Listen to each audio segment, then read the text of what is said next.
This is the Amp Hour Podcast, recorded May 5th, 2014, episode 197, Dave's Dongle Designing.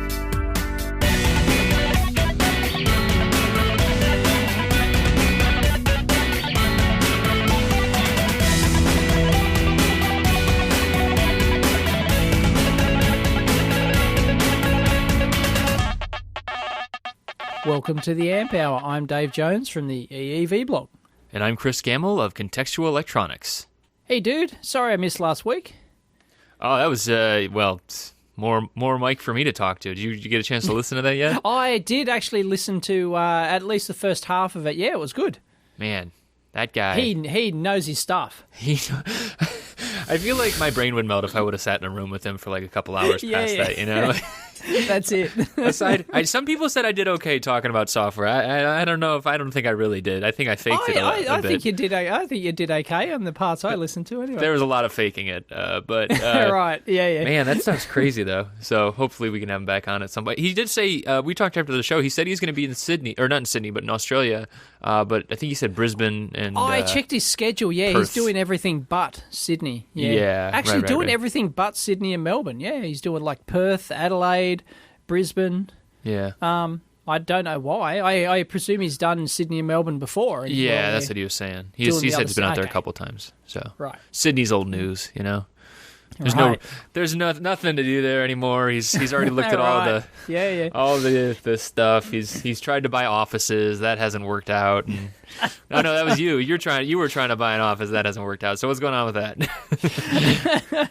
Well, did we talk about that? Yeah, we talked about it a couple of weeks back. We were talking about possibly doing it. You know, possibly a workshop space and things like that because. You know, I wanted to do it as sort of an investment kind of thing, and B, I get shit internet here, and maybe, you know, if I moved somewhere else, I might be able to get better internet.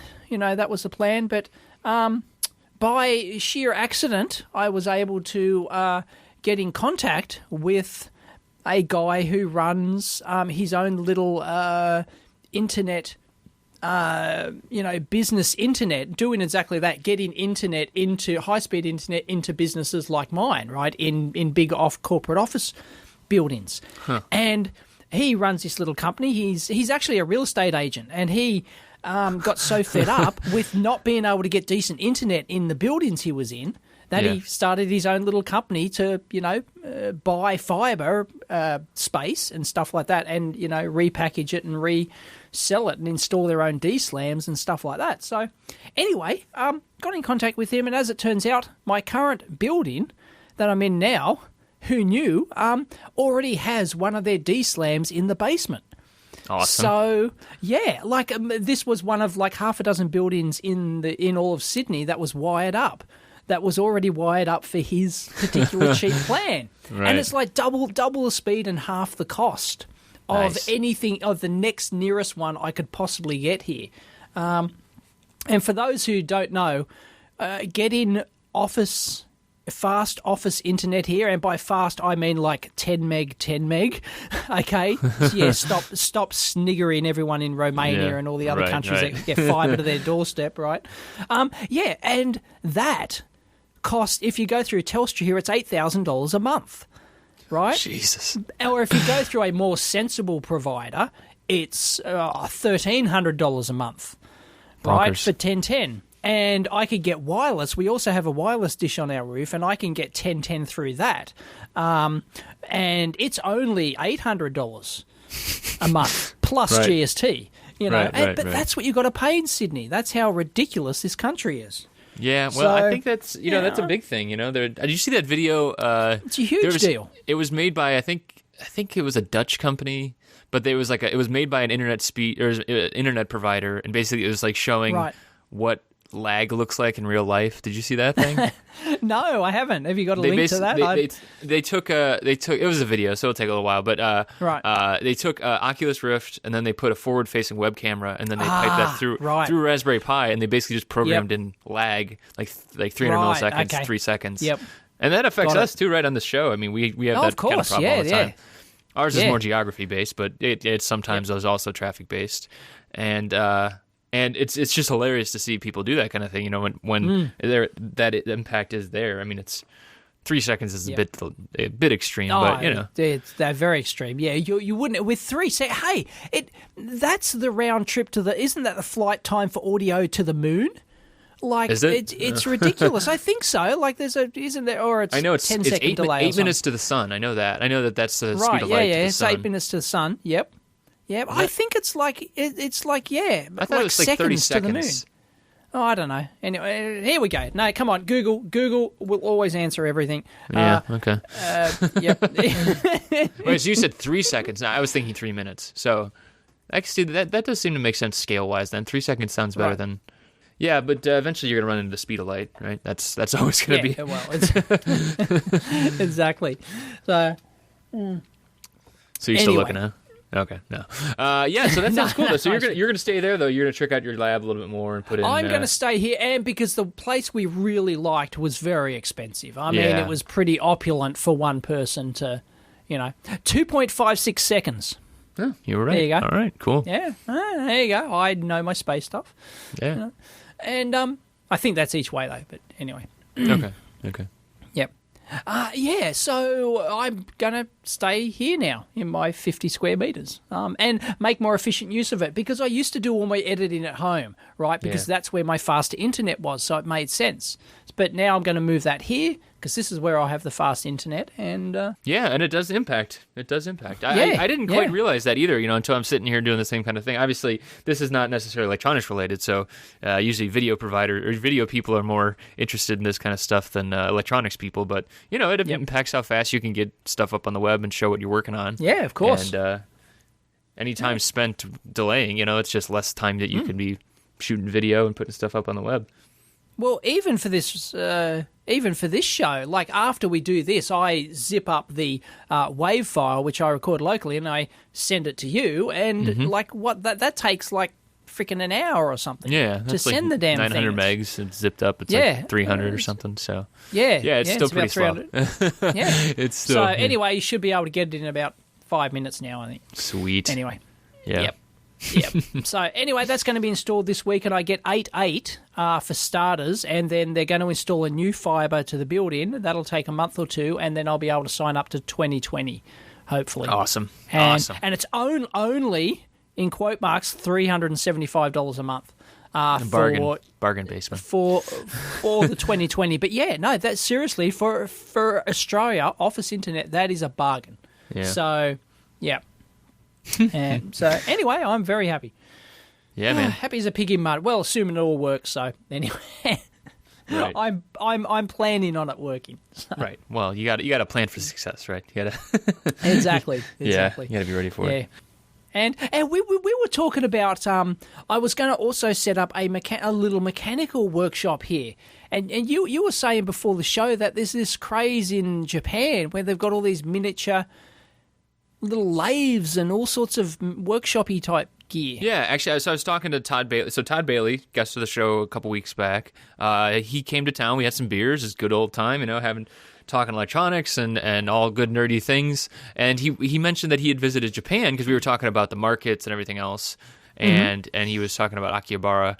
And he said that there was like a trend for small tools, like tiny drill presses. We're not talking like I have a desktop milling machine, right? But like smaller than that, even he was saying, and like tiny band saws and tiny circular saws or chop saws rather, and so you might be able to. Sounds like you need to take a trip to Japan, Dave. Hey, there's this thing called the internet, dude. Internet shopping, online shopping. You just feed in your credit card and. I've heard about this. Turns up. Well, you and anyone else could win a wonderful trip to Akihabara or space. You could. If only you enter the Hackaday prize. Which you are intimately involved in because you work for Supply Frame, and I am intimately involved in because I am a judge, so I'm one of the ones you've got to suck up to. Yep, or not. Whatever works. But so that's just produce something good. That was the big news last week. Was so Hackaday is running this contest, and basically the winner gets to go to space, and we're announcing at Electronica, and it's very, very exciting. So I really hope that a lot of Amp Hour people will think about doing it, because the other thing is that the other thing that I was really interested in with it is that one of the biggest parts of the contest is the openness factor, right? So the more you publish about your project, the more that you produce like meaningful code, right? You could just slap a label on anything and say, "Oh, it's open," right? And it's like, well, and my schematics are up there, but it's if it's garbage schematics, if there's no documentation, if there's no comments in your code or anything like that, then it's open, but who cares, right? Right. So it's open, but it's poor quality. Right. And documentation. With these contests, as we said before, it's all about the documentation. Yeah. Oh, yeah, it definitely is. And that's why we got experts like Dave and Lamore and Alicia and Jack and basically Bunny and everybody else, and basically they're going to be able to help us kind of figure out which is legitimate documentation, that kind of stuff as well, and the level of openness. So that's going to be good. But I really do hope that Amp Hour folks throw their hat in the ring. I mean, it's going to be pretty sweet. Well, somebody commented, quite a few people actually commented that, don't bother entering because I stand no chance of winning, because the winning idea will have to be so freaking awesome that you can't possibly compete. Right. Somebody's probably been working on something for 5 years and they go, I'm almost finished it and it's ground world beating and, I'm going to win this thing. And, right, yeah. And, how do you compete with your little project? Well, it's all about the novel idea. I probably suspect the person with the coolest idea might win. Obviously, if they got shit documentation, they may not. But it doesn't necessarily have to be big and complicated, and it's just got to be clever. Right. Well, I think.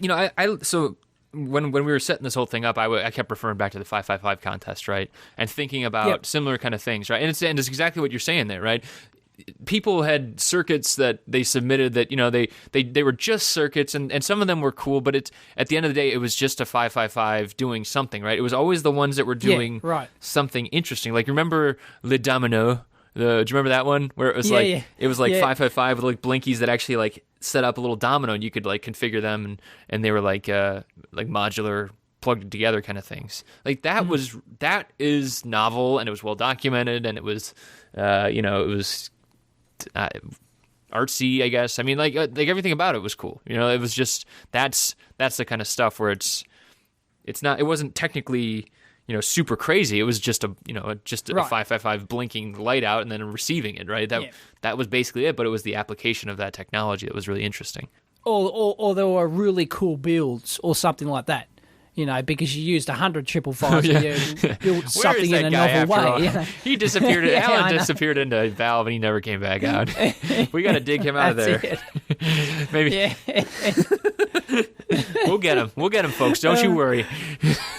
Oh, goodness. He's doing good. Him and Jeff and everybody else, they're all doing good stuff there still. So while something like that could win the 555, I don't think just a clever build will win this one, I suspect. That's just my original, and that's just my gut feel. I suspect it's just more of a clever idea and implementation than, look, I built a, big walking robot or something like that. But if it doesn't connect, it doesn't, sort of. Well, and that's the thing. Like, so the real goal there too was, one thing we talked about is the hope that is not just like this is like a project that's gets paraded around and thrown away, but also that the technology is reusable, right? So either the person could take it and kickstart it, or there's a bunch of good libraries in there that can be built upon. Like there's just a lot of interesting things like that that are not usually rewarded in contests that we wanted to reward as well, and things that actually benefit the world, right? I mean, like, if it's a cool-looking project and someone goes to space, that's cool, right? That's good for that person. But if it's a cool project that also goes on to sprout new technologies and gets fed into other projects, then the person goes to space, then that's even better. Like you don't even like it probably doesn't even need to be a real finished, polished product. If you came up with some new whiz bang, image algorithm or something that does, I don't know, connects to the cloud and does all sorts of weird and wonderful stuff, and it's going to change the world, then you don't, that on its own could be enough to win it. Right. That's why, and that's why we have technical judges too, right? The ones who can understand the in-depth side of things like that. Yes, the merits of the originality of the idea and the implementation and what potential effects it could have on the industry. Right. Yeah. Right, exactly. Yeah, it's not just, it should work, right? That's important. But does it work, and has it not been done before? That's pretty cool. Is it open? Exactly. Is it shareable? Like all of that stuff. Yeah. Like it's easy to imagine like this nebulous idea of like what you said right there, like an image algorithm that's never been done before, right? That recognizes when a mouse runs across the screen or something. I don't know, something weird like that, right? And it does it in 10 milliwatts, of processing power or something, right. Yeah, and then you get Jack Gansel looking at it, and he goes crazy about it, like something like that, right? I mean, that's exactly. Right. Right. So, although it is a hardware design contest, you could win it with not much hardware. Well, that's probably what I'm saying, Well, we talked about that too, and I think the real question is, are there any hardware design contests these days, or any hardware designs really, that don't have some software component, right? Exactly. And a massive amount of software component. Right. Because hardware's almost commodity these days. Yeah, because you can whack a Raspberry Pi in something and you've got all that processing power. Right. It's like hardware is pretty commodity these days. Well, it's going to be what you stand up around it, right? That's not necessarily, there's a lot of cores. It's the idea you put around it. Right. It's the idea and the implementation that you build around it. Right, exactly. So, and you want to do that too, because you think about how much time it takes to get all that stuff done. If you had to start from scratch, right, and you're like, oh, you can't use Linux. Oh, okay. Well, how much stuff is this really going to do now? But now it's like, okay, you could use a BeagleBone Black, you can use Linux, you could build custom hardware on top of that. Like, what can you do then? It's like, man, you could do anything then. I mean, like, honestly, that's kind of the point in history that we're getting to is like, you have so many libraries to build off of. And it's not like the implementation is easy that you're doing that. It's just like there's so many giants whose shoulders you're standing on. You know what I mean? Like, there's just so much like existing technology. And if you build something that you can continue to build on, and continue to abstract out different elements, then that really benefits everyone. And then you go to space. And then you go to space. Yeah. It'll be interesting to see if the winner actually takes the prize. I hope so. Have you guys actually talked about the odds of somebody actually winning this and taking the prize instead of the cash equivalent? No, I haven't really talked about that. Right. I mean, personally, I you just really, really, really hope they do. I mean, like I understand, like, you know what I mean? Like, a lot of people look at that and be like, how could I pass up the money? If you're like, if you're working on something, you're in debt, it's like, okay, yeah, you might do that. But if there's any chance, you gotta go, right? I mean, but the thing is, by the time this contest finishes, they still won't be able to go. Right, because there's not like they hop on a plane the next day. It's like they have to wait at least a few years. So the contest will be long gone and forgotten by the time this person gets into space. No, I was reading up on that too, because there's a couple different providers and stuff like that at various levels. Branson was on a flight. Yeah, but you name one but are they close to even getting to space? Yeah, he was on a rocket flight in February, I believe. It's on the wiki page. Oh, was it? Yeah. Oh, really? I thought so. Maybe I'm wrong. But yeah, I mean, that's what I'm pretty sure. Yeah, but it didn't go into space, did it? I don't know. I'll link it in. I looked at it quickly, but yeah. I mean, you're right that there will be a little bit of lag, but I mean, like, basically, it's like a Kickstarter, right? Yeah. It's a Kickstarter for going to space. But yeah, you'll get a ticket to go to space, so pretty cool. And there's a bunch of other stuff too, so it's gonna be great. Right. It's gonna be great. So yes, people, don't be scared off by thinking that your little project can't win. Right. Right, exactly. It's all about the idea. Yep. Yeah. And there's lots of other cool prizes, like as you said, go to Japan. Yeah. Bunch of different things like that, experiential type stuff, and then also gear and things like that. So, yep. Yeah, man.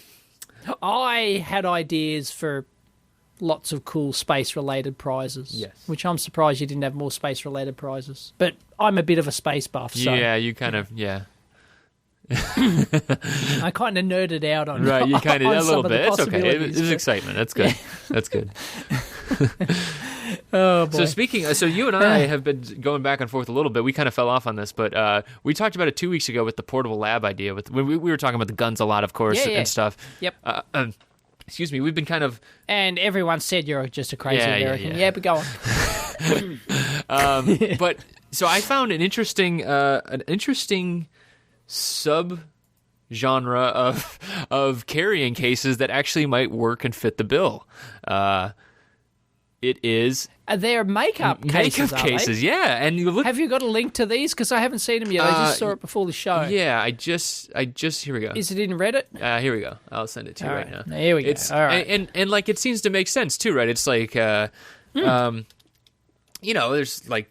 These makeup artists have lots and lots of little fiddly bits, right? They have lots of individual items, like look at that. hand tools, and they have like it kind of sets itself up for having parts and bulk stuff. It's a portable tool chest. Yeah, exactly, right. It's already a portable tool chest, and it's built like a piece of luggage, which is crazy. So So that's why I'm really interested in it. And there's a couple other ones too, where like there's like fold out legs and it actually stands up on a table too. I don't know which one would work and which one would hold up, but. I don't know. And it's got like a drawer that pulls out with those concertina fold out tool things, and wow, look at that. So this is the kind of thing that I'm targeting for that. And you think about the build-ins you can do. The only thing I'm not sure about is if I put like a Rygol in there, right? Which is what I was thinking I would probably do. I'd put a Rygol in the bottom of that thing. You don't want it to get trounced around, right? Like I just wonder how much of this stuff actually gets held in there. Well, it doesn't. That you'd have to put, foam inserts for everything, and okay, I could do that. I suppose. So you would have to customize it a bit. Yeah, but this is a good starting point. No, this is a really good makeup artist.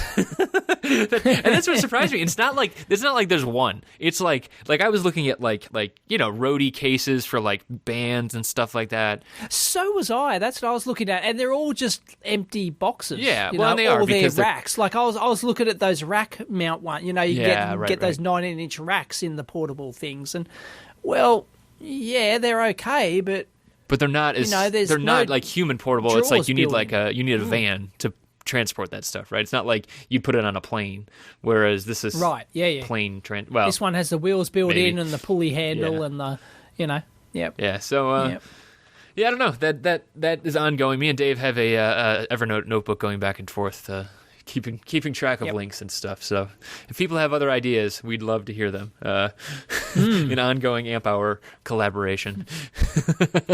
But this one's got Win written all over it. Yeah, well, I might just have to buy it and see what it feels like. It's going to be a lot of like feel and how much it holds up and sturdiness. Oh, of course, totally. Those hinges look a little wimpy.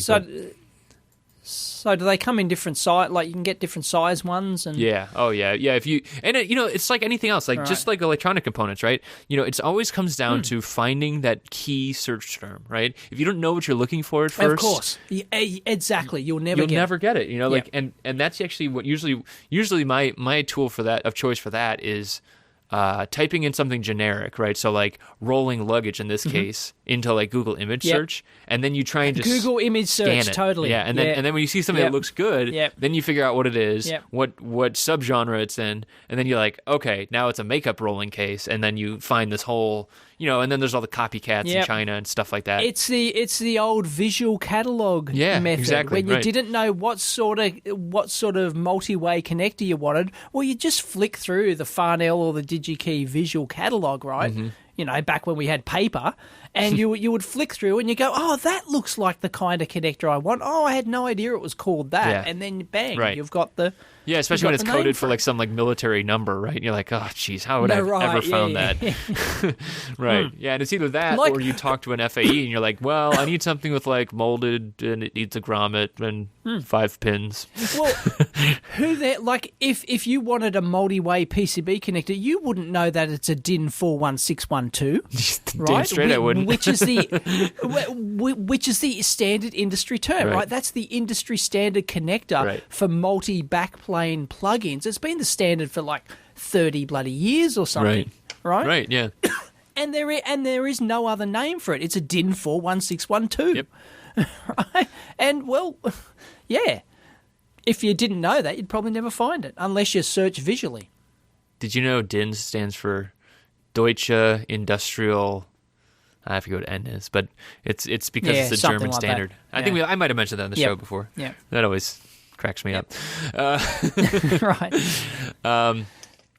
Yeah, so that's, I mean, yeah, you have to search like that sometimes too. And you know, I think that's actually when a lot of the, you know, innovative solutions come through too, because it's never like, oh, well, you know, Chris is designing something. He did it the same way they've been doing it for 30 years. How innovative. It's like, no, Chris went to go design something and he borrowed something from a different industry and it just happened to fit well, and now it's a much better solution, right? And then new solutions spring up around that. That's where a lot of interesting solutions come from, I think, when you do cross over into different areas like that.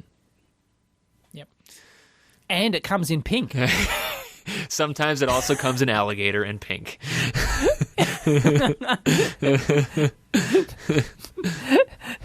Yeah. Alligator skin. So the other thing we talked about with this was possibly rolling in like an Android tablet and then having like a USB-based scope. So I was looking around for that kind of thing too, and I did find one that I hadn't heard about, and I don't think it's anything like super crazy special, but it's the first one I found that kind of fit the bill. It's called the Aussie Prime.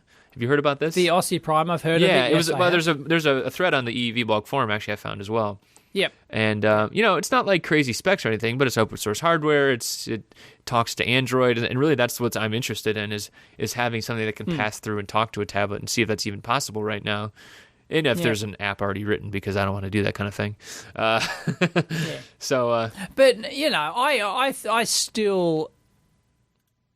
still of the opinion that you should just find the smallest bench scope you can get and shove it in there. You know, I'm still of that opinion. Yeah, no, and that's why I was talking about the Rigel before as well. I mean, I think that's a good idea too.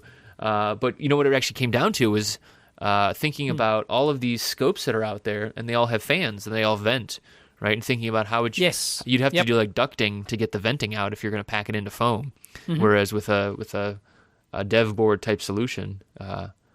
You know, this is effectively this Aussie Prime is basically a dev board plugging into a tablet. It's a ventless solution, right? But so you've got to build a box around it. You've got to have a power supply for it, and you've got to do all that sort of jazz. So right, well, and that's what it comes down to. This portable lab's got to be mains powered anyway, because you've got to have that soldering iron in there. That's true. You know, like you want it, because our goal here, right, is to have it as a semi-proper lab. Yeah, right. Yeah, something that's not just that isn't, like the spare no expense kind of, at least you've got decent tools in there that you'd have in a real lab. Right. So none of this, portable butane-powered soldering iron rubbish and all that sort of crap, right? No, somewhere where you can pull out and you can do SMD work, and you've got a proper temperature-controlled soldering station, which means mains. And, you've got a proper scope with proper probes, and, it's got the full range, and you've got a SIG-gen, and you've got, Yep.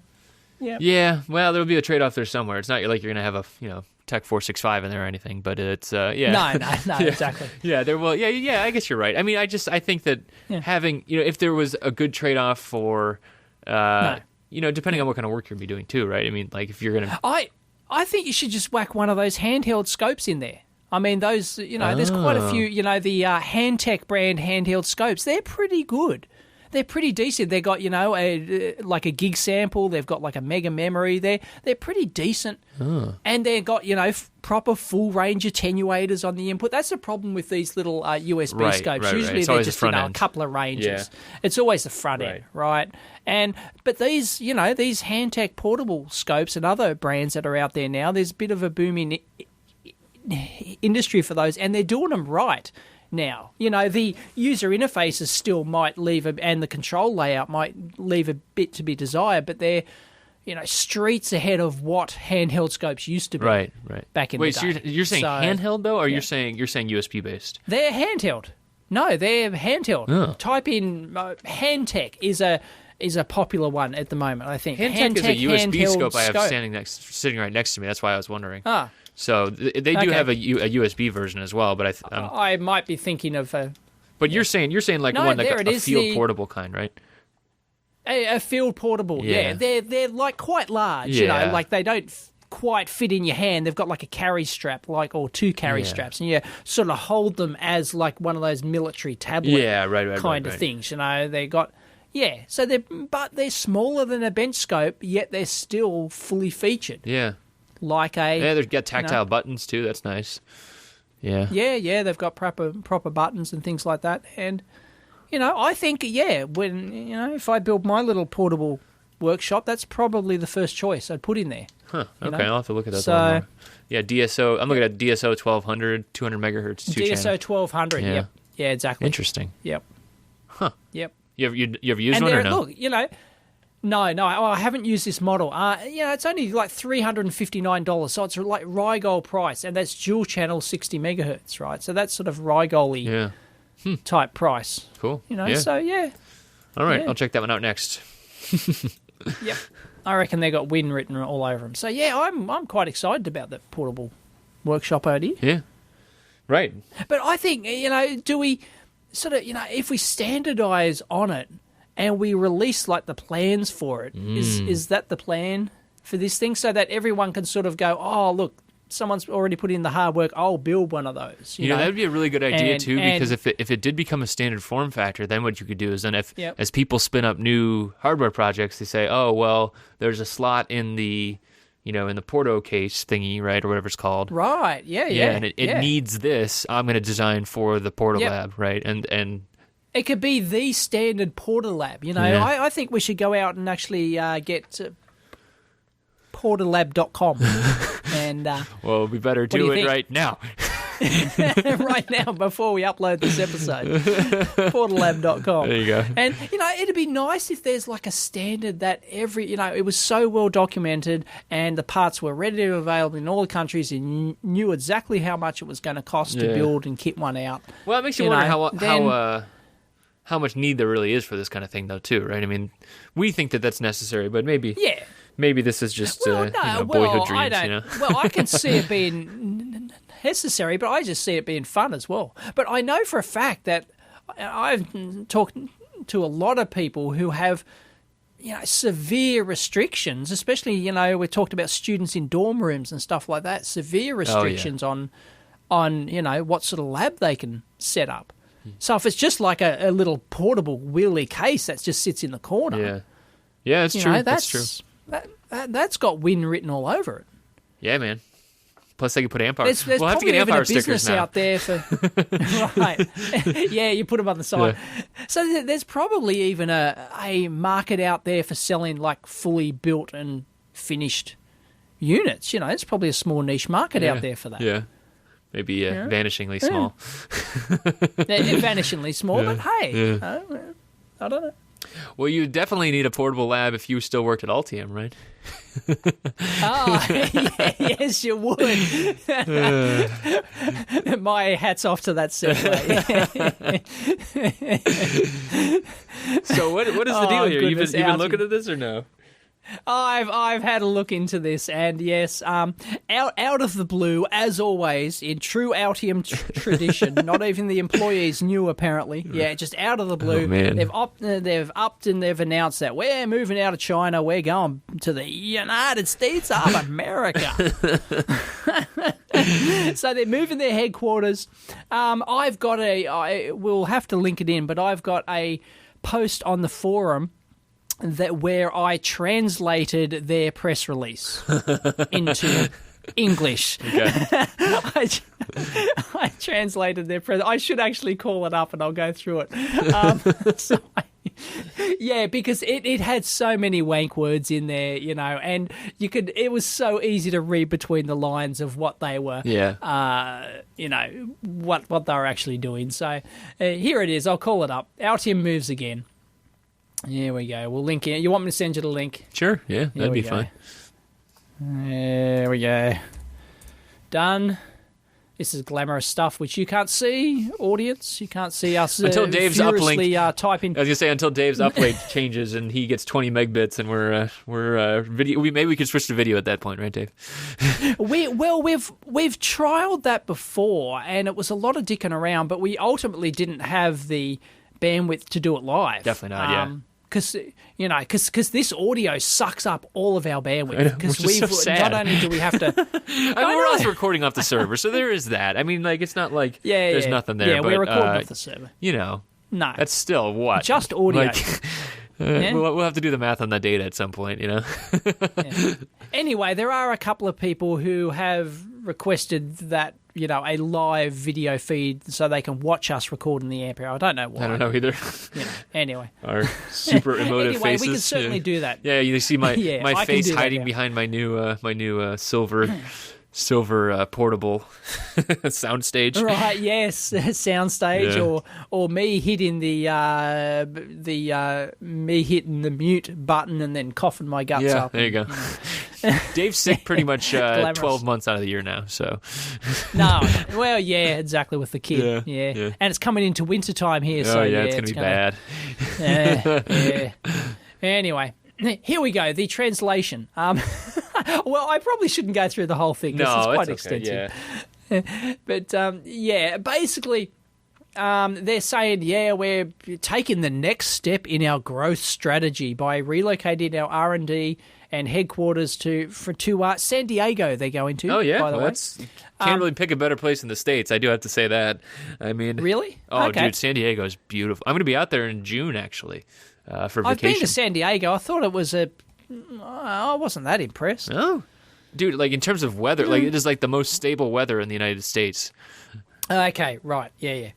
And, well, it's close to their existing headquarters, not headquarters, but close to their existing facility there anyway, which is in... I thought they were Carlsbad. Oh, I thought they were Palo Alto. I thought the article said they had a research center north. there. No, they're north. Okay. No. Anyway, well, they were. I haven't checked lately, but anyway, so their next step in their growth strategy. Translated, that means our move to China was a complete and utter failure. And of course it was, there might be a little bit of personal feelings on this one. No. Look, it's plain to anyone who's followed this story, right? Altium just packed up and moved to China on a whim, right? This was not, it wasn't thought through. It was just on a whim, right? Because that's what Altium's always done. And they thought that they could get cheap programming talent in China, and that failed. That turned out to be a complete myth. They couldn't. Well, so the only thing they got in China, you can get cheap programming talent, an actual talent, but it's just hard to keep it, right? Anywhere in China, it's just hard to keep good talent around because everybody moves around so much. And it's not cheap. And if it is good talent, if it is really top-notch talent, which is what Altium wants, right? Altium have always hired the top-notch employee. It's very difficult to get a job at Altium, especially in the programming side of things. Hardware, you really have to be top-notch. Right, yeah. and they basically, if you can find someone, they don't stay. Yeah, They will move in 3 months. So, by the time they've gotten up to speed, they're gone. Yeah. And so that's why they've done a lot of their programming in the Ukraine now, which is probably a bad move at the moment. Geez, yeah. With all the... a little bit of unrest, yeah. Yeah, with the Ukraine crisis happening. Anyway, I don't know if that affects the Altium employees, but a lot of their R&D has been done there since they moved to China. And the China thing according to Max's column, he's done a column on this. Yep. Clive Maxfield. Maxfield, who we haven't had on the show, have we? Nope, not yet. No. He should be on the list, I guess. Yeah, he is on the list. Oh, okay. There you go. Maybe he listens to this episode. Hey, Max.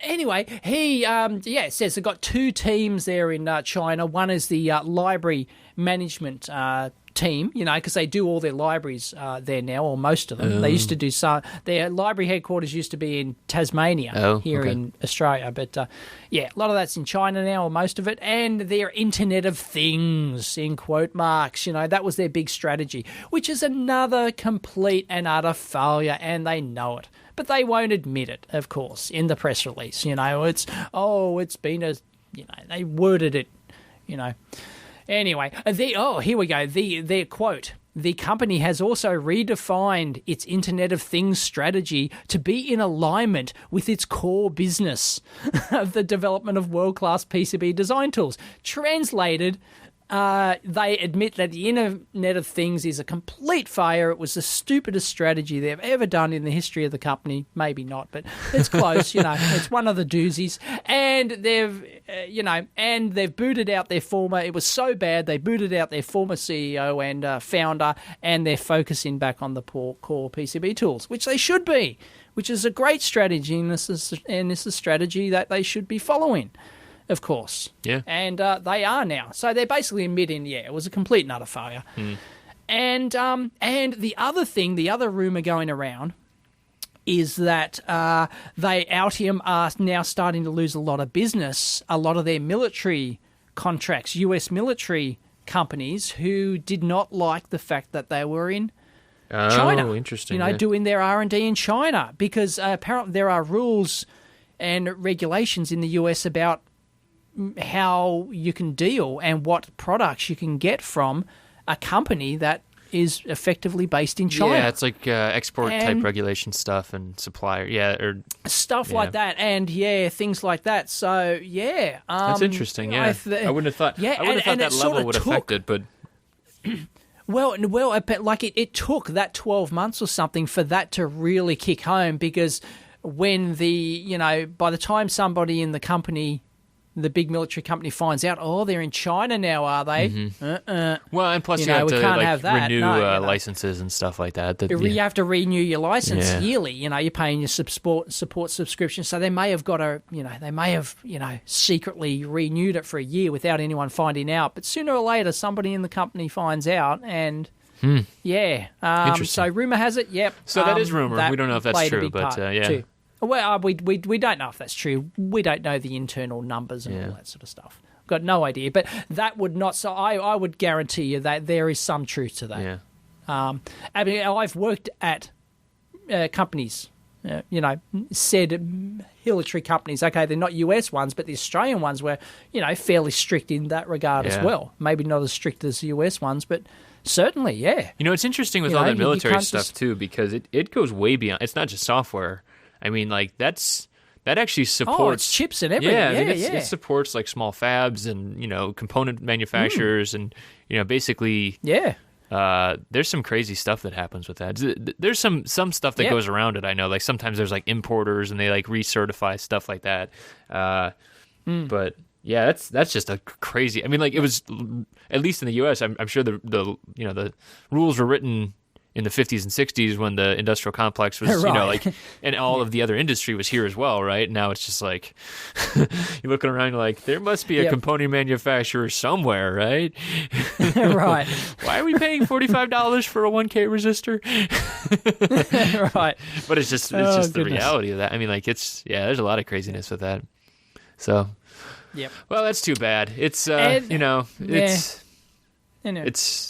The other thing is that they would have got completely jack of living in Shanghai. Who the hell, when you come from Australia, who the hell wants to live in Shanghai? Yeah, there's certain parts that Nobody. I would like. Nah, man, there's certain. Right? I mean, air quality would be a downside. You don't want to live in the city, but you've got to move. A lot of these people move their families there. Well, yeah, that's true. And trust me, there was a huge backlash to that, and ultimately they lost most of their programming talent because nobody wanted to move there. And, that's just a big move, and they've been there a couple of years, and I've heard they've lost another few big people since the time, and they're getting very few and far between. So they're probably wanting to move back because they don't want to lose talent. So it's a whole combination of reasons that make it obvious that it was obvious to me and everyone else that they were never going to survive in China. They were never going to survive and thrive in China. They always would have made the move back. And my prediction was 2 years. I think it was at the time. And that's pretty close to, I think. Yes, it's been 2 years this last month. Yeah. Oh, yeah? All right. Yeah, so I think I'm bang on. Yeah. Thanks a lot, Altium. I'll have to go back and see if I can find... Couldn't have stayed there another year. My old quotes. Yeah, anyway, so they're moving to San Diego, which is not the first time they've done it. A lot of people forget that in the 90s, Altium packed up and moved to San Jose in the US. They moved to Silicon Valley because that's where the action is, and then they realised that didn't work, so they came back to Sydney with their tail between their legs. Yeah. So, yeah. So it's hilarious. It's like a soap opera. It's great. A bit, yeah. I mean, and ultimately what it comes down to is, like, you just hope that the software survives, It's a good program. It's still a good program, right? I mean, like, that's... No, yeah. Oh, yeah. No, it's great. Yeah. Even though they have done absolutely nothing on the low-cost version, which they promised all the shareholders. Oh, yeah, right. So... Yep. Well, they'll see. Speaking of low-cost CAD tools, there is a change coming for Eagle as well. That's another thing in the news this week. Oh, is it changing? Version 7's coming out. The only thing... So, on Twitter, it was... sorry, who was it? Randy Glenn, who was... He was looking through the... Oh, yeah. The terms that have changed. I think because Adafruit is a reseller now, and they updated some of their stuff, and basically it said something about node lock licenses, and so basically Eagle's switching over to node locked, whereas previously it was just code based, so enter a code, a serial number kind of. So if you had 5 computers in your lab, or you had a computer at home and a computer at the office, you could install it on both, and you can still do. Drama, they said that you could still do 2 now. I think that's what they said for the new. Oh, right. New stuff. Okay. Home. Yeah. That. You have to allow at least 2. Yeah, I think because that's there's practical. so many people who work at home and office. You can't have them buying 2 licenses for that. It's just bullshit. Right. So that's a good thing. So obviously they're concerned about piracy. People actually pirating the software. Yeah, They're apparently. I mean, concerned enough to move to that model. Right. And I mean, ultimately, what the discussion came down to this week was, like, node lock licenses do not really stop. I mean, like, it's a lock on the door, right? I mean, like it's thieves and robbers, if they want to get around a lock, they still get around a lock, right? But I guess it slows it down. But ultimately, it makes it a bit more of a hassle for the users. So that's a downside. I mean, I think a lot of people were overreacting a little bit, possibly myself included. But what? Right. It's just changes for that kind of stuff, and yeah, we'll see. We'll see what happens. I can't wait. I can't wait until they go back to hardware dongles. Yeah, hardware dongles on the parallel port. Yeah. Oh yeah. I had those for. I was using pads in the past, and pads still uses dongles, right. And yeah, I mean that's. Yep. Someone wanted me to design him a hardware dongle way back in the day. That was very early 90s or something. So we're talking, 22, 23 years ago now. Yeah, and Did you put that on your business card then? Like David L. Jones, Dongle Designer. Dongle Designer. Yeah. Dongle Designer. That might be going on the show name. That's it. Yeah. Okay, this show will be labelled D. Yeah. Dongle Designer Dave. But yeah, so I mean, it still does exist, right? So and it's. Oh yeah. I don't know. We'll see. We'll see what happens. I mean, obviously, I'm a big fan of ChiCat. There's no hiding that. So if it gets people to switch, if I change. If I switch, I'm probably going to ChiCat. Yeah. It's just, yeah. I was trying to think of a T-shirt to make for Maker Faire. I still might do it, but something about ChiCat. Right. I'm giving talks on ChiCat as well and stuff like that. Okay. So I need to think of some kind of slogan at some point. Right. It's really weird for all of the like the fact that the code is open source and everything like that. Like, there's nothing about the logos or anything. Like, the logos are copyrighted, but they're, like, to individuals, and it's like, I don't know. Oh, right. I don't know how that stuff works. We've talked about that in the past with open source hardware. Right, yeah. Oftentimes the name is trademarked and stuff like that. I don't know how the logos work though. Like I like that whole, like if I want to make a shirt with the ChiCat logo on it, first off I have to figure out which one's the official logo, and then second off I have to figure out if I can. Golden rule. It's easier to seek forgiveness than it is to seek permission. Right. Well, yeah. But they ask on the T-shirt sites, Dave. They say, "Do you own this image?" I don't know. Well, I don't know. Yes, I need a court ruling. Yeah, exactly. Yeah. Oh man. Yeah. So I do have one T-shirt on the way. It's pretty. I like it. Right. It's I'll tell you about it after the show. I'll post a picture after Maker Fair's over. Cool. I should mention I'm going to be at Maker Fair. I'll be at Maker Fair, and that's coming up in 2 weekends, and then SolidCon, which is the Wednesday and Thursday after it. So I'm actually going to be out in the Bay Area from the 16th through the 24th. So pretty good chunk of time out there. So are you doing this on your own, Bat, or is this a supply frame? A little bit of both. A little bit of business, a little bit of pleasure. I'm giving a talk at both. You're just a traveling machine now, aren't you? Yeah, tell me about it. This is what prompted that whole portable lab thing. The portable lab thing. Yeah. So I might be jumping ahead here. We'll see. I guess you couldn't get that together for the Maker Faire, right? That's probably too soon. Amazon Prime begs to differ. Right. Okay. All right. I mean, honestly, what I need is not that much in terms of getting stuff done, because really, all of the tools we're using for contextual electronics too are pretty low cost and pretty small and stuff like that. Right. Pretty fun, actually. So the Gabotronics, the X Mini Lab that we've been using, I mentioned on the show a couple weeks ago. It doesn't have an AC mode, and so I just made my own probe. Oh, right. And just soldered with a cap just cap in line. It was great. I was like, oh yeah, that's like what it does. That's really Mr. Analog guy. Yeah. Well, it was just like, you don't think about it when you're using a scope. You're like, oh, okay, there's a button for it. It's just relay with it. Of course. It's dumb. Anyways, Oh goodness. Yep. So I will be out there. Right. So we might see a portable lab out there. Maybe. I don't know if I'd be lugging it around with me though. That's the other thing. This is really like a Ben Heck style thing, isn't it? Well, Ben's done. He's done two different. He's done two different ones already. Yeah, portable labs and right.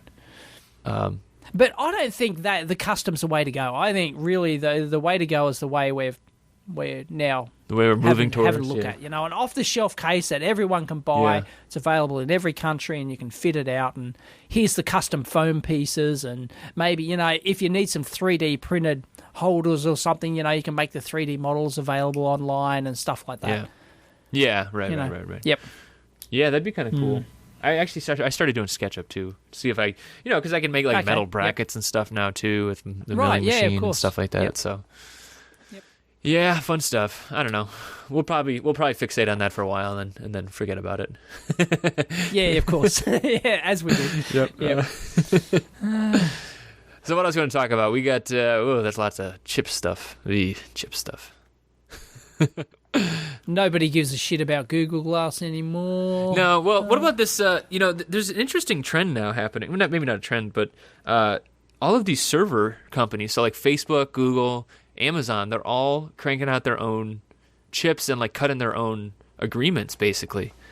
Have you heard about this stuff? It's been coming for quite a long time. Right, I think they're finally getting to the purchasing side of things. So there's an article in Wired about Google's plans, right? And I mean, this is Google has hardware engineers working on this kind of thing, right? They're actually designing server boards and power supplies and all the actual hardware stuff. Facebook as well. Yep. Facebook had that open source. They open sourced their power supply design, I believe. Did they? Yeah, that was a year or two ago. Right. And aren't Apple buying some, fab which makes, fab is the wrong word, but some factory which makes, 100 million iPhone screens a year or something, actually glass foundry type, which makes the glass. And I read that somewhere this week. I think I saw that, but this is chips. Focus, Dave. Focus. Yeah. All right, I'll stay focused. Well, the interesting thing though is that Google chose IBM Power architecture, so they chose the Power 8 processor, right? Yeah, and this is like after all of this stuff, going away from Power PC type stuff. I mean, Power 8's different than Power PC, I believe, but moving away from that, and then Google goes and chooses non-Intel based, right? I mean, like. Or non-ARM. Or non-ARM, right. ARM and Intel. And the whole world is ARM and Intel. Right. That seems to be what the whole world is. Right. So Google is giving hope to other things. I'm guessing what really happened is IBM came in with a good-looking architecture and gave them a sweet-ass price and, and a 30-year contract or whatever the hell it takes to get it done, and they just got it done. Yep, that's right. But, I mean, when you think about it, how much hardware these guys are buying, this is some legit amount of hardware. Right? I mean... every cent matters. Every cent in licensing fees matters. Yeah. It's a big deal. Yeah. Well, and not only that, power matters too, especially for server stuff, right? Of course. Power is usually the biggest thing there. Power's everything. So, yeah, it's really interesting to see what's happening there. I mean, like, obviously, it's what, maybe 10 companies are designing their own hardware for this kind of stuff, and, so maybe a total of 100, 200 engineers in the world actually care about this. But, it actually has a lot of ripples throughout the system because, you think about iPhones and everything else, everything that gets commoditized from the big boys, right? That ends up affecting us little guys, right? I mean, when we want to go and buy a chip and it happens to be on a BOM for an iPhone, that's like Bunny's talked about that, right? He actually took the iPhone schematic and he went and looked through that kind of thing. So when you have that, then, that actually does affect us eventually. And it's just kind of interesting, seeing this. It's like looking into the future almost. So okay, so we might be able to get cheap Power 8 chips at some point in the future, right? Same kind of thing. Same thing happened with ARM, right? I mean, we can get really cheap ARM chips now because they started pushing them into smartphones, and all the smartphone stuff took off. That's why there's so many variations of that now. So it's just a big game of follow the leader. And they even Amazon, they posted a job for a CPU architect. Right, yeah. Apparently. Right. They can just design their own now. And that's the thing. I mean, like, there's probably talent in the marketplace too, right? As these bigger companies, AMD, Intel shed jobs, right? Where are these guys going to go? It's like, well, they go where they can find work. So that's fine with us. Well, Amazon's claiming that they can knock 30% off the price when they design their own stuff straight away, just off the bat. Was that just margin, you think? Just not... That's just margin on, because they're doing it themselves, So there's huge savings to be had here. So that's why they're really pouring money into this and taking it seriously. Yeah. I think the interesting thing... So this article, the Wired article, was talking about, obviously, Google and how it affects Intel. I think what's going to honestly be interesting is if we're going to see Intel finally, I mean, they've started to a little bit, but actually, like, open up the shop and be like, all right, we're actually a foundry now. It almost feels like it's like an inevitability, right? I mean, like, as they lose share overall of the computing market, they're either going to go and, start making ARM stuff themselves, but that's probably unlikely. But I would think that, their process leadership, they'd be like, okay, well, and they're doing that for Altera, right? I mean, we talked about that a couple months back, but what else are they going to do? Intel's huge. It's just so much money. And then that's the thing, though. As soon as that starts to turn a little bit, right, and then Amazon has a chip designer, they just go to Intel and they say, okay, well, now we can make stuff here. And, One chip designer. That's all it takes. Well, I don't know about that. One man, one chip printing machine, and the rest of the world. Dream on, dude. Someone mentioned that to me. They're like, oh, someone should enter that in the Hackaday prize. Right, yeah. Oh, goodness. It would win, the fact that it's not plausible. Dave would even vote for it, guys. You hear that? I would. Yeah. If it was plausible, yeah. Good luck to you. Spend the next 6 months designing it. Go for your life. Yeah. Oh, boy. Yep. Fail. Yeah. So I guess other stuff in the same kind of vein of this is, so we were talking about Apple and like all of the chip designers there, or all of the commoditized hardware that comes from that.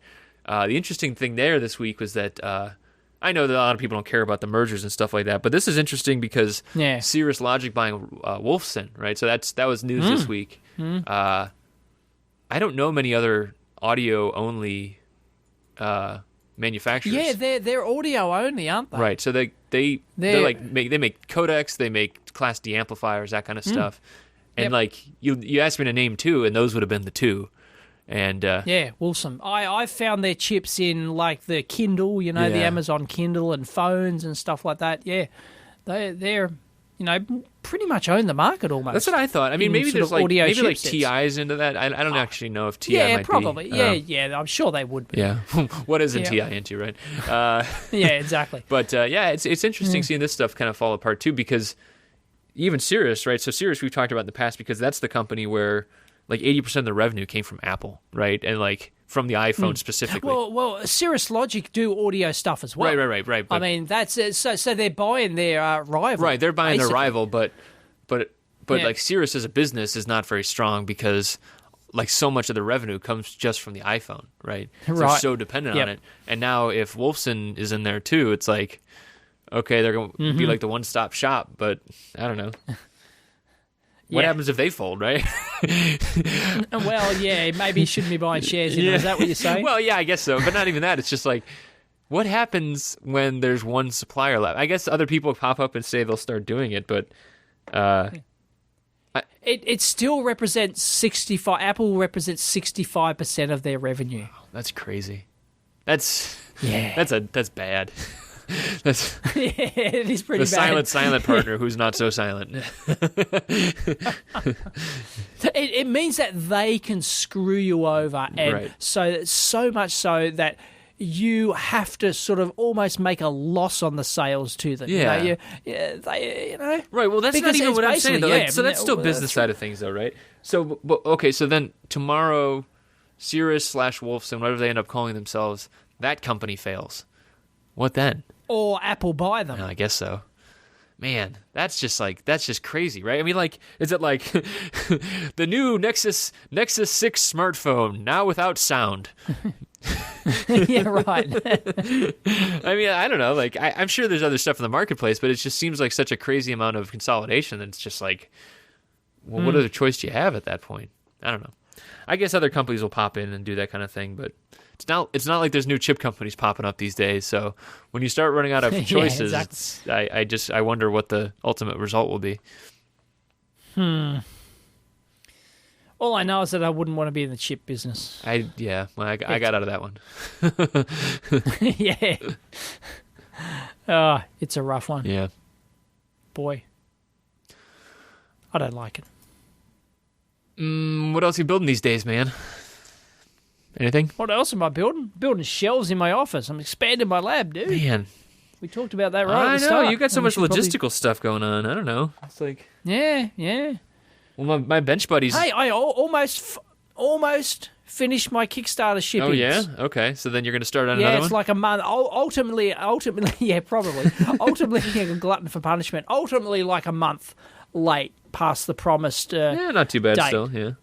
And so, but I did start shipping on time. It's just that the sheer numbers of them and my assembler can't manufacture them quick enough. No. And there was a goof up with the parts. We didn't order enough parts, so we had to, Man, how do you get around that? Like that's such a common... Actually, I was talking to Jerry about that on Twitter this week. She was mentioning she was having supply issues as well. I mean, like, it's the same thing that always happens, right? And I just don't know... like how do we fix that? Like it's just always the same problem. Like how do you double, triple check against that kind of thing?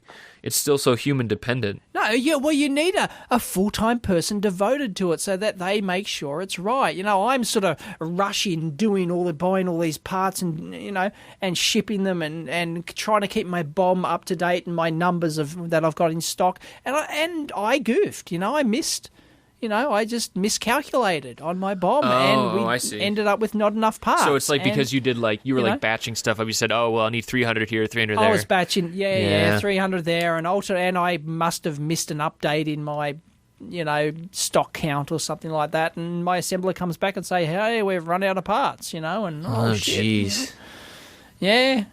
Yep. Yeah, that's and that's the worst, right? When it gets down to it, and it's like we can't get a resistor. Worst is when the worst is when your assembler comes to you and says we've run out of parts, and then they're not in stock. Oh yeah, right. Yeah, that's it's only 16-week lead time, right? Yeah, only 16 weeks. Yeah, because some of my parts in there were a couple of months lead time. Oh, really? And not the critical ones that we ran out of, because I made sure I got those right. Yeah. I ordered 2,000 of them, and. Yeah. It's interesting working with. So when I was working with purchasing back in the day, back when I had a job. Yep. It was interesting. I almost feel bad for. I always feel bad for purchasing agents. They actually do a very, very difficult job that I don't envy at all. But, it's getting so to the point, with the internet and everything, whereas before, I feel like 10, 15 years ago, you could call around and be like, okay, well, we found some parts that weren't in the system. But it feels like it's such not a perfect system, but there's such an economic incentive to be up to date, the system is, that they call around, they're like, we can already see there's no stock in the entire world, and it's just but they still have to call around, right? They still have to call around. Of they course. Still have to call the manufacturer and be like, can you expedite my shipment? And it's always the same, it's like the same script they have to go through. And I've sat with them before, and I'm just like, oh, this is so because there's no control there, right? Even the people at the fab, they're like, well, it takes just 30 days to make the silicon, and then you got to cut it up, and then you got to test it, and it's just and then we've got to slot it into the schedule. It's not like we can dedicate a whole line to your chip. Right. We make 1,000 different chips, and everyone's screaming the same thing. Yeah, and then it becomes like a broker game. Then and we've talked about brokers on here, of course, before too. The people who basically buy and hold components, and then they jack up the price, and they tell themselves that they're providing a valuable service, but we all know otherwise. We all know what they really do. Yep. Yeah. So and with all these, with the crowdfunding revolution and all that, and every man and his dog's getting stuff manufactured in their garage and selling hardware and everything, it's almost come down to a point where and sort of niche-ish volumes. Niche-ish, is that a word? It is now. In the thousands, right? So you plan your entire project around what you can get in stock. That's it. You don't think about anything else. You don't trust anything else. You just go, I can get stock of this, and I got multiple suppliers. DigiKey and Mouser have it, and Farnell have it, just in case at twice the price. Right. But at least that's it gets you out of the shit. When you're in the shitter, exactly. you're Oh yeah, I'll pay $5 a chip instead of $1. But as long as I can get it, it saves my entire reputation, right? Yeah, I got my reputation riding on this, and so you'll gladly pay it. It's almost like you need you remember how department? I guess they still do this, but department stores would do layaway. It's like you almost need that layaway. No, you don't. You never heard of that? So before credit was more easily available. So lay-by. Oh, is that what it's called there? It's called lay-by. Okay. I think. Okay. Yeah. So around here it's called layaway. Yeah. And it's the same kind of. So people don't know. It's like. And these days people are just like, oh, I have a credit card, I'll just put it on that, and pay 30% interest. Right. But back in the day, it'd be like you put it in this back stock room, then you'd go and you'd pay some towards it each month, and then eventually when you paid it all off, you'd get it. They would hand it to you, but they'd physically keep it and store it for you. Right. Which is weird from an inventory perspective, but that's neither here nor there. But it's like we almost need that for chips, just because so you could be like, I need that. I'm going to need those parts in about 3 months, right? And then, exactly. Pay some amount of... Well, you've got no choice. You've got to buy them now. Yeah, well, that's... that's what I did. I ordered I ordered the world's stock of this critical part before I started my campaign. Yeah. Because I just needed some in the bag. Right. I couldn't risk somebody coming along and snapping them up. Was it the resistor? It was the... it was the resistor. Yeah, I bought up the world's supply of that them, was a good buy. Yeah. It still wasn't enough. Right, but you at least had enough to deliver the early stuff. Yeah, and as soon as the money came through, as soon as the Kickstarter campaign started, and I knew I was committed to that, and I could see the volumes pretty quick. Yeah, I went and placed the order for 2,000, and there was like a 2-month lead time. Yeah, right. And yeah. Yeah, it's weird. It's like you mentioned though, with like the whole hardware revolution. Everybody's doing a Kickstarter kind of thing. Everybody kind of becomes a purchasing agent at that point, right? I mean, like you don't think about it really, but on a micro scale, if you're just buying volume parts from a distributor, you have to deal with that kind of stuff. You kind of keep track of lead times and really all that other stuff. It's just such a mess. Oh. And you can't just leave it up to your turnkey assembler. If you're going to get SparkFun to sell it for you, or Adafruit or Seed Studios, you can't just leave it up to them. You've got to design this in. You've got to think about this while you're designing the product. Right. And maybe even buy some parts for them up front, because you're the one who has to drive this thing ultimately. You can't wait until they're involved and then, and there's all your deals signed for the, getting them to do it and everything. And then their purchasing department finally gets around to it. And by the time they do that, oops, sorry, that part's out of stock. So you've got to preempt that. Yeah. You know who else we should blame here? Is the lean manufacturer, those darn Toyota manufacturers, with their lean manufacturing, damn it. Yeah. Like I get it, it's great, but there's no such thing as just in time when you're 10,000 miles away from the goddamn fab and 45 days away from a wafer start, right? Yeah. There is no just in time. There's if just lost my job. Know what we're and just almost made it.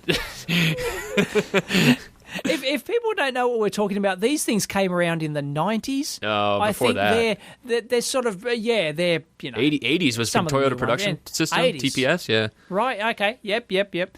And these are all manufacturing techniques, and you can do courses on these. Yeah. You can get, you can do professional as a manager. You're almost made in any big company to go and do these courses. And one of them's called Lean Techniques. One of them's called Just in Time, JIT, and they're all Kaizen different and Kanban methods. and all those. Kaizen and Kanban and all that sort of thing. Yeah, they're all different techniques of how to project manage the supply chain and get things, and something like some are self-explanatory. Just in time is just that. Your parts, the whole concept is, in a nutshell, if I've got it right, is that you don't want to hold stock, right? No, exactly. We're probably talking out our ass, but we know the basics.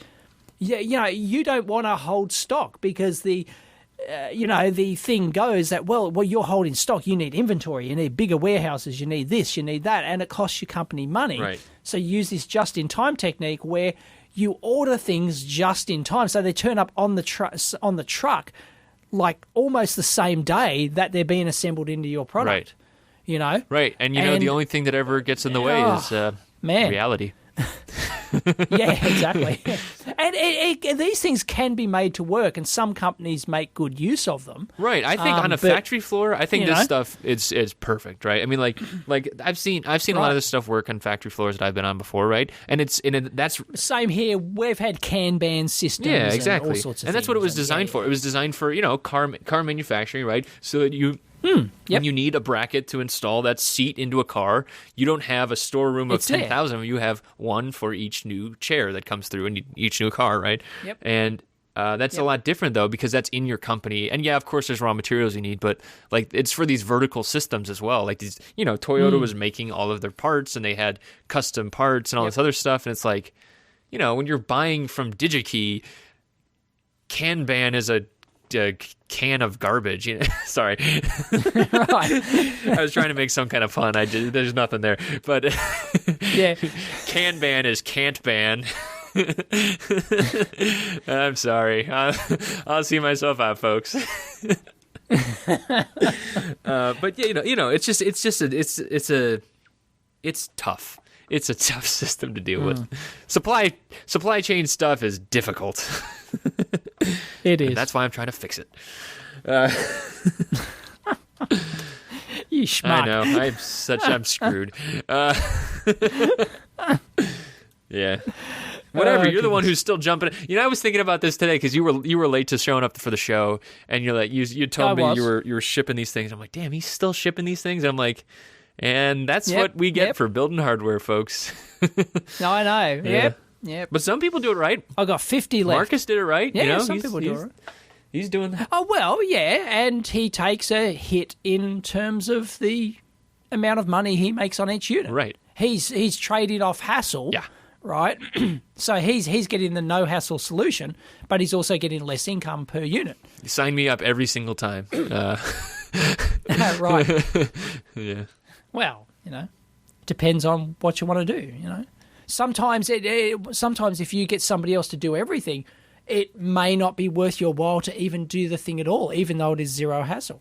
Well, yeah, I'm not saying zero hassle. It may not be worth your time to actually design the thing and prototype it and do everything else and manage it, and then finally get somebody else to take it off your hands, and you earn, you know, $5 a unit or $10 a unit or something. It's like, well, and if you're only going to sell a couple of thousand of them, then, well, you know, it may not be even worth your while. So you've got to charge more.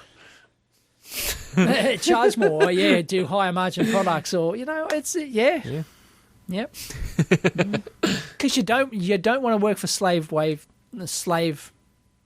labor wages, right, folks. Ultimately, it's just not worth it. Yeah, you heard it here first, folks. Slave wage labor is not worth it. And that will be our final word for the week. Yeah, because we're way over. We're 15 minutes over. No one wants to hear us rant on anymore. No, yeah, we could start talking more about lean manufacturing and what we don't know about it, but we should probably. Yeah, exactly. Yeah. And then we could get some expert on it, and then we just fall asleep halfway during the show. It's like, well, we've had a lean expert on, but it was Eric. Eric was he was lean startup, which was somewhat based on lean manufacturing, but loosely, I think. Yeah. No. All right, man. Well, so we'll have to get somebody who's got their green belt in, you know. Oh, I got a green belt. Wait, did I get green? Oh, you've got a green belt. Did I actually get the green belt? No, I don't think I actually got I was in green belt training, but I never. Yeah, you want a black belt. And right, you didn't finish it. No, pass. I'm so over that stuff. I don't know.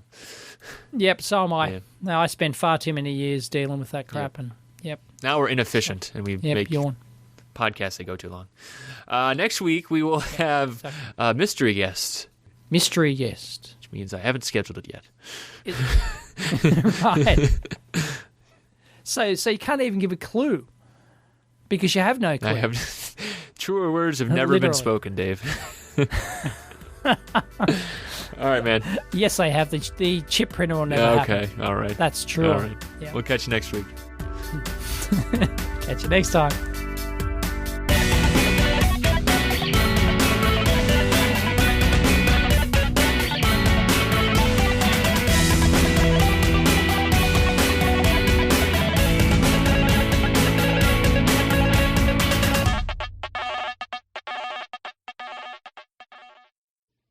Ass. You're your last word.